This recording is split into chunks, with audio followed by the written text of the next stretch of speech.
Ramstein. The whole contact group heard his passionate call for more security assistance for Ukraine. And I share President Zelensky's outrage over Putin's most recent barrage of airstrikes, which have been some of the heaviest since Moscow's full-scale invasion in February 2022. Ukrainian forces still face perilous battlefield conditions, especially in Pokrovsk. But Ukraine's troops continue to fight with skill, courage, and daring. And that's why we're meeting at such a dynamic moment on the battlefield. Ukrainian forces have advanced into Russia's Kursk region since early August. And for 2.5 years, Ukraine has more than held its own against the largest military in Europe. And above all, the credit for that goes to Ukraine's brave troops. But I'm also deeply grateful to the allies and partners who have given Ukraine's forces the tools to defend themselves and their country. Some 50 nations of goodwill were back at Ramstein today, and they continue to rush urgently needed capabilities to Ukraine, including air defense, armor, artillery ammunition, and most recently, F-16 fighters. This coalition has committed more than $106 billion in security assistance to Ukraine since February 2022. And our friends continue to dig deep. As a percentage of GDP, a dozen of our allies actually contribute more to Ukraine's self-defense than the United States. And we continue to see impressive new security assistance commitments. Just look at Denmark's announcement of some $115 million in near-term and long-term support for Ukraine. Importantly, that includes procuring new military equipment through Ukrainian defense industries. And Norway is transferring defense tech through Norwegian industry to support 155 millimeter shell production in Ukraine. That will further boost Ukraine's ability to produce modern artillery ammunition at home. The United States remains proud to do our part. Since this contact group convened in June, the United States has committed more than $4 billion in new security assistance for Ukraine. And we will continue to focus on Ukraine's priority capability needs. So we're providing armored vehicles and fires to support Ukrainian troops on the front lines. And our security assistance includes air defense systems to protect Ukrainian civilians and ward off Russian attacks against Ukraine's power grid. But the Kremlin continues to put Ukraine's cities in the crosshairs. And I'm grateful to all the allies and partners who have done so much to help meet Ukraine's dire need for air defense. And as Ukraine heads into its third winter of war, the United States will continue to stand up and lead. So I'm pleased to announce that President Biden has authorized a new security assistance package for Ukraine worth $250 million. That will provide Ukraine with additional air defense, armored vehicles, anti-tank weapons, and munitions for rocket systems and artillery. But we're not just focused on Ukraine's near-term needs. We're also working with allies and partners to help Ukraine forge its long-term security. The 8 capability coalitions let our allies and partners coordinate our support for Ukraine, And together with the contact group's national armaments directors, they're helping Ukraine build a combat-credible future force. And you can see that in the tireless work of the Air Force Capability Coalition, which over the past year has trained Ukrainian pilots and equipped Ukraine with its first F-16 fighters. We're also working together to spur investments in Ukraine's own defense industrial base. And the national armaments directors are helping to translate Ukraine's needs into expanded production lines around the globe and into accelerated deliveries of key capabilities. The United States and our fellow contact group members are also partnering with Ukraine's defense firms to help Ukraine ramp up its own production. And we're working with Ukraine to create an enduring framework for long-term support. So we're confident that we're building the right structure to help Ukraine succeed in the weeks, months, and years ahead.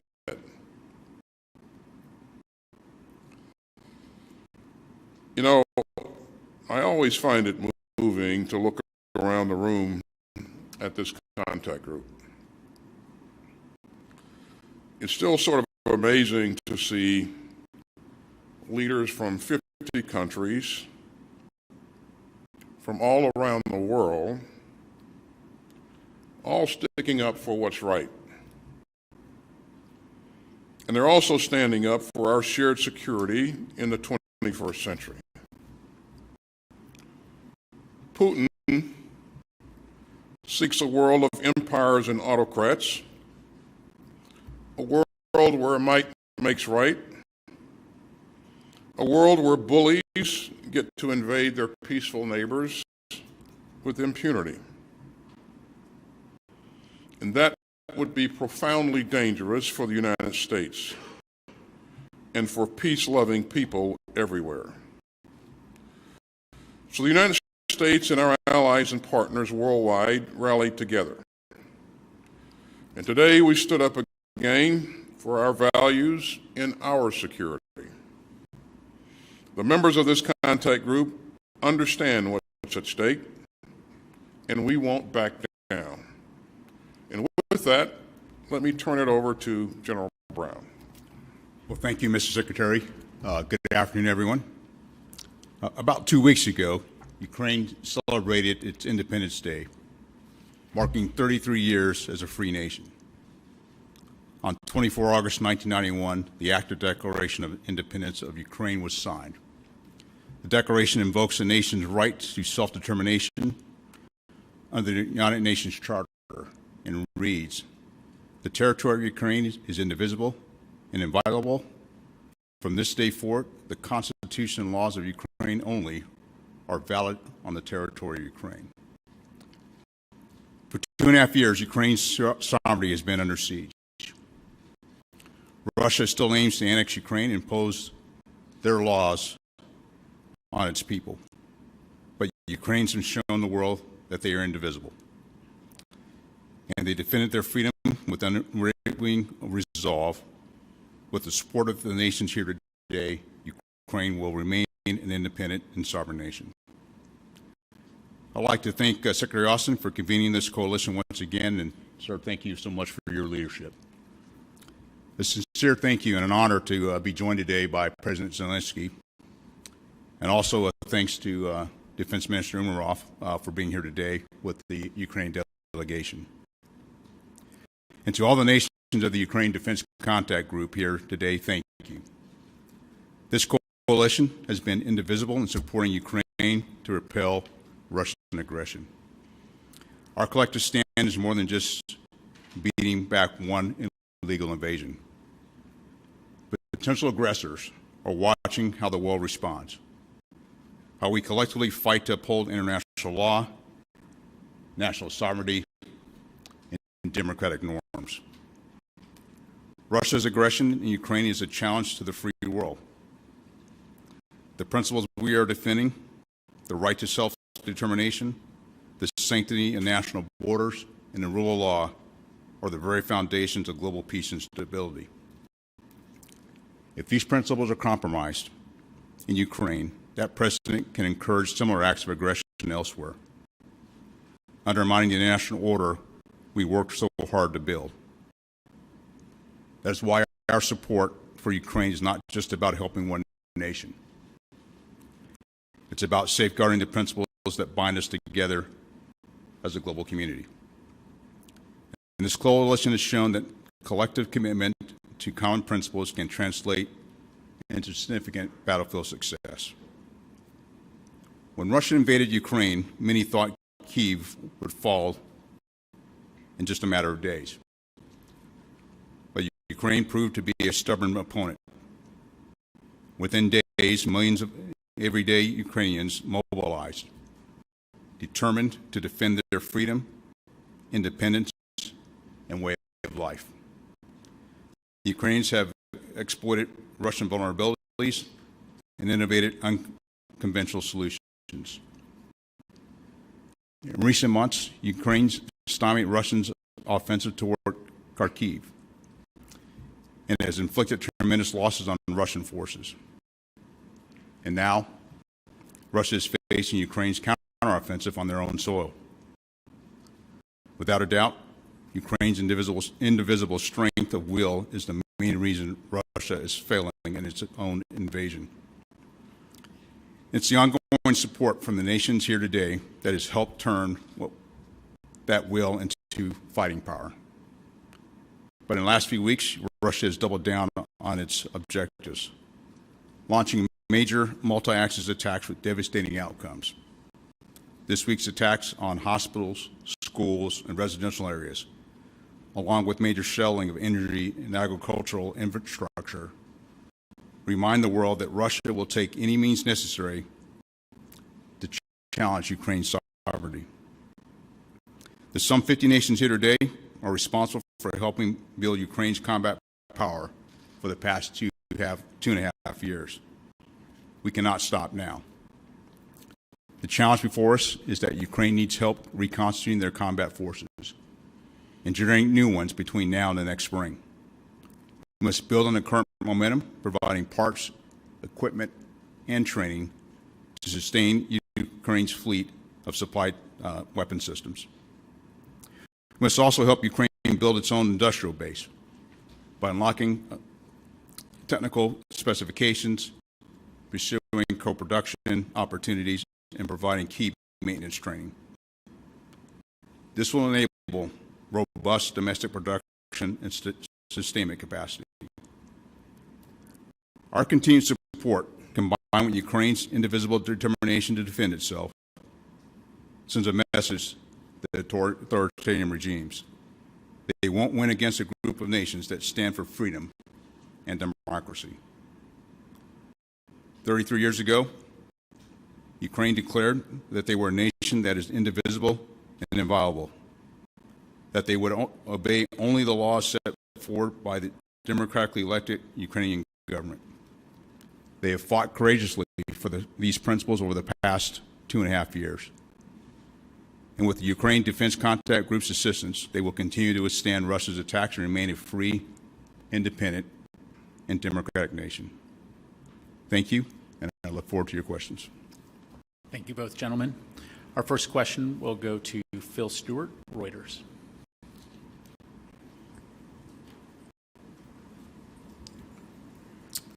Thank you. Two questions, one for each of you. General Brown, in your military opinion, do you believe Ukraine's loss of Pokrovsk would deal Kyiv a serious blow?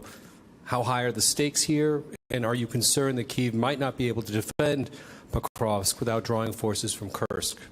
And for Secretary Austin, did President Zelensky offer more detail on his plan for victory that he says he'll be presenting to the United States later this month? And as a former U.S. general, do you believe that either side could definitively win the war on the battlefield in the next few months? Thank you. Well, thanks, Phil, for the question. I think the key thing I would highlight is what Ukraine's been able to do to defend its territory over the course of the past 2.5 years shows their distinct will to fight. And when you look at Pokrovsk, close. It's an area that you can see that the Russians have made one of their main efforts. But we're going to work very closely with the Ukrainians to help defend that area, as well as all parts of their terrain as well. The key part here is that we want to make sure that they protect that so it doesn't impact one of the objectives they have, was to defend the north and east, to defend their industrial areas. And so it's an important aspect for the nation. It's also an important aspect of protecting that area to continue to allow them to generate combat power, not just there in that Donbass region, but really across the entire front. Hey, Phil, could you repeat your question, please? The second. Absolutely. 1 second. Did President Zelensky offer more detail on his plan for victory that he says he'll be presenting in the United States later this month? And, as a former U.S. general, do you believe that either side could, definitively declare victory on the battlefield in the next few months while the Biden administration still has time in office? Thank you. Well, thanks, Phil. I did get a chance to spend some quality time with President Zelensky, and you'll recall that President Zelensky outlined his goals and objectives during his opening comments, and I would point you to that if you have questions about specific objectives. But in terms of the plan for victory, Phil, we didn't discuss that.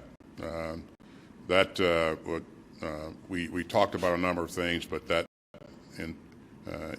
specific piece we didn't discuss, and President Zelensky is going to present that to President Biden and other leaders, at the first opportunity. In terms of whether or not victory is achievable, again, I think this war could end very quickly if Mr. Putin decided to pull his forces out of the places that he's occupied in Ukraine. I mean, this was started by Putin. It could end. Putin could end it very quickly if he just made the simple and right decision to undo what he's done. In terms of absolute victory, it really depends on how you define that. Ukraine is focused on defending its sovereign territory. We're going to continue to do everything we can to help them do that. What Russia's goals and objectives are, I couldn't speak to that specifically, and victory would be defined by goals and objectives. But we know from the very beginning that he's wanted to annex Ukraine because he doesn't believe that Ukraine is a bona fide country. I think eventually this conflict will be decided at a resolved at a negotiation table, but when that point comes, it's hard to predict, Phil. So we're going to continue to work to put Ukraine in the best possible position that it can be in when and if that day comes in the future. So. Thank you. Our next question will go to Uta Spangenberger, ARD.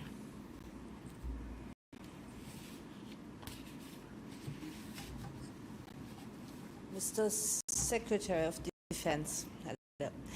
Ukraine is demanding permission from the United States to attack targets in deep Russia with long-range weapons.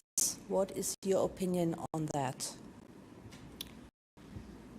What is my opinion on long-range weapons?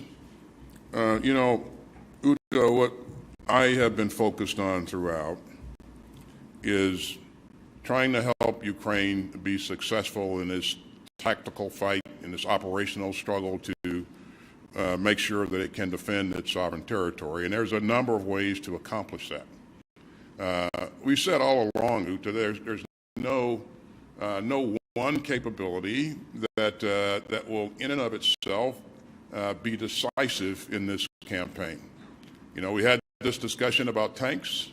We had this discussion about other capabilities, and each time we point out that it's not just one thing; it's a combination of capabilities and how you integrate those capabilities to achieve objectives.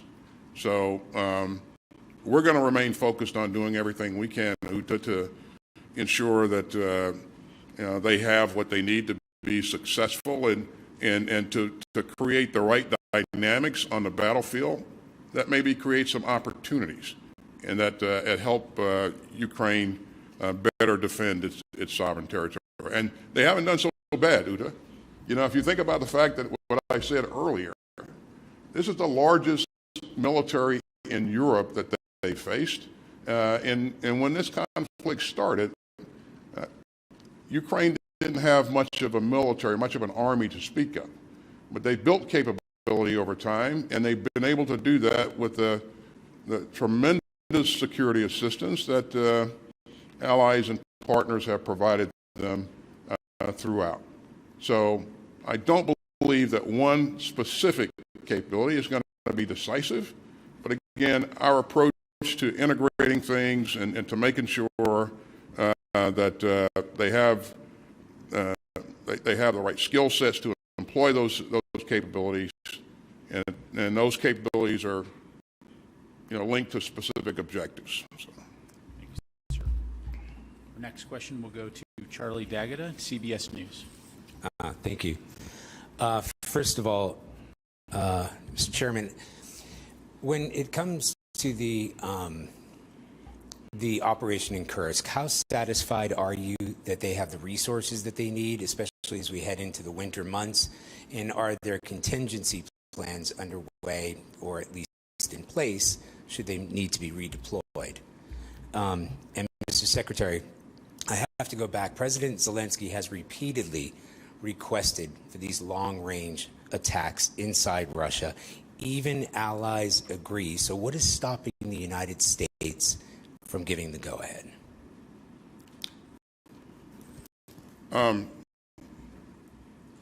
Again, I don't believe what is stopping the United States. I don't believe one specific capability will be decisive, and you know, I stand by that comment. I think Ukraine has a pretty significant capability of its own to address targets that are well beyond the range of ATACMS or even Storm Shadow, for that matter. And as we look at the battlefield currently, we know that the Russians have actually moved their aircraft that are using the glide bombers beyond the range of ATACMS. So this is an interesting argument, but again, I think, you know, for the foreseeable future, we're going to make sure that we remain focused on helping them do those things that are enable them to be effective in defending their sovereign territory. Chairman. Mr. President, excuse me, Mr. Secretary, President Zelensky and others have said that there are other strategic targets inside Russia within range that could be effectively taken out with these long-range weapons. There are a lot of targets in Russia, big country, obviously, and there's a lot of capability that Ukraine has in terms of UAVs and other things to address those targets.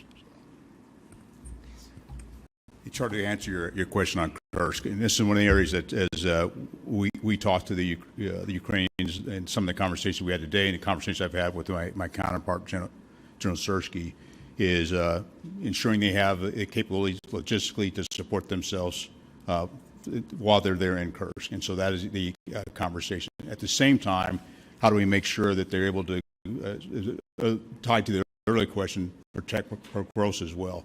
And so it's how they balance out that capability, and in addition to that, continue the force generation that's required to ensure they have the force, you know, not only through the winter, but after they get through the winter as well. And so these are the conversations we're going to have with them, and very positive conversations with the Ukrainian delegation that was here today. Thank you. Our final question will go to Crystal Haas, ZDF.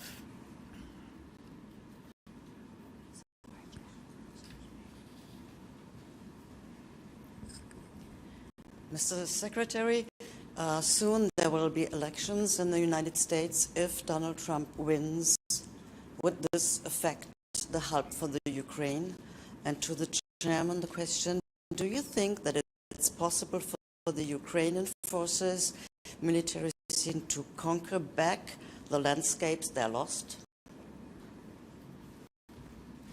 So, Crystal, was your question are the elections going to affect the outcome in Ukraine? Crystal, I won't speculate on any outcomes of the election. What I'm focused on right now is what I said earlier, is making sure that,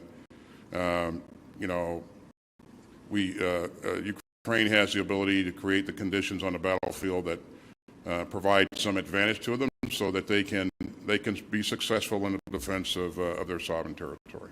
And that remains my focus. Crystal, I think one of the areas I would highlight is, part of our objective is to ensure that Ukraine can defend itself and continue to be a sovereign nation, just as I outlined when they declared their independence. Pretty broad amount of territory to conquer back, and I know that was a original strategic objective. And I'm not to speak for President Zelensky, that may be still the strategic objective. The key point is how we operate and support them here in the near term to allow them to continue to defend themselves and to be successful in the operations that are being executed right now. Thanks. Secretary Austin, General Brown, thank you very much, gentlemen. Ladies and gentlemen, that concludes our press briefing for today. Thank you again for joining us.